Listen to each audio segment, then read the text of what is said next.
എല്ലാവർക്കും സ്വാഗതം. ഞാൻ ആലിയ ശിവു. ഞാൻ നിങ്ങൾക്ക് മുമ്പിൽ ഇന്നിവിടെ പുതിയ വെറൈറ്റി റെസിപ്പിയുമായിട്ടാണ് വന്നിരിക്കുന്നത്. ഞങ്ങളുടെ കഴിഞ്ഞ വീഡിയോയിൽ ഞങ്ങൾ ചക്കക്കൂഞ്ഞു കൊണ്ടുള്ള ഒരു തോരനായിരുന്നു ഉണ്ടാക്കിയിരുന്നത്. ഇന്ന് ഞങ്ങൾ ചക്കക്കൂഞ്ഞു കൊണ്ടുള്ള ഒരു മനോഹരമായ അച്ചാറാണ് ഉണ്ടാക്കാൻ പോകുന്നത്. ഇനി നമുക്ക് നമ്മുടെ ചക്കക്കൂഞ്ഞ് തയ്യാറാക്കാനുള്ള ഇൻഗ്രീഡിയൻസ് പരിചയപ്പെടാം. അപ്പം ഇതാണ് ചക്കക്കൂഞ്ഞ്, നിങ്ങൾക്ക് എല്ലാവർക്കും അറിയാമല്ലോ. ഞാൻ ചക്കക്കൂഞ്ഞ് ചെറുതായിട്ട് കനം കുറച്ച് അരിഞ്ഞു വെച്ചിട്ടുണ്ട്. ചക്കക്കൂഞ്ഞി അരിഞ്ഞത്.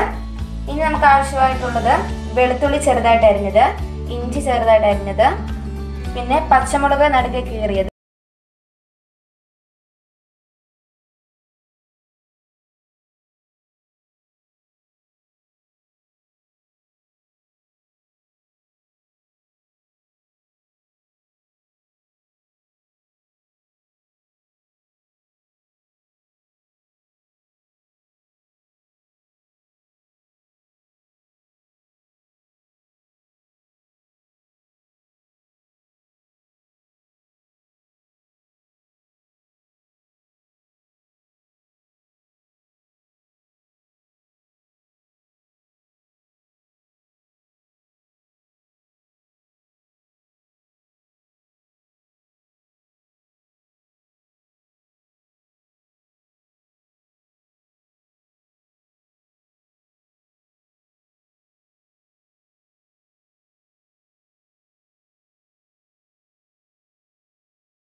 നമുക്ക് കടുകും കൂടി ഇട്ട് കൊടുക്കാം. ഇനി നമുക്ക് ഇതിലേക്ക് എടുത്ത് വെച്ചിരിക്കുന്ന വെളുത്തുള്ളി ചേർത്ത് കൊടുക്കാം.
നിങ്ങൾക്ക് ഞങ്ങളുടെ ഈ ചക്കക്കുഞ്ഞി അച്ചാർ ഇഷ്ടപ്പെട്ടെന്ന് വിചാരിക്കുന്നു. നിങ്ങളെല്ലാവരും വീട്ടിലെത്തി തീർച്ചയായും ട്രൈ ചെയ്ത് നോക്കണം. എല്ലാവർക്കും ഉറപ്പായിട്ടും ഇഷ്ടപ്പെടുന്ന ഒരു റെസിപ്പിയാണിത്. നിങ്ങൾക്ക് ഞങ്ങളുടെ ഈ വീഡിയോ ഇഷ്ടപ്പെട്ടെങ്കിൽ ലൈക്ക് ചെയ്യുക, ഷെയർ ചെയ്യുക, കൂടാതെ സബ്സ്ക്രൈബ് ചെയ്യുകയും വേണം. പുതുപുത്തൻ വീഡിയോകളുമായി വീണ്ടും ഞങ്ങൾ നിങ്ങളുടെ മുമ്പിൽ എത്തുന്നതായിരിക്കും. അതുവരെ എല്ലാവരും കാത്തിരിക്കില്ലേ. ബൈ.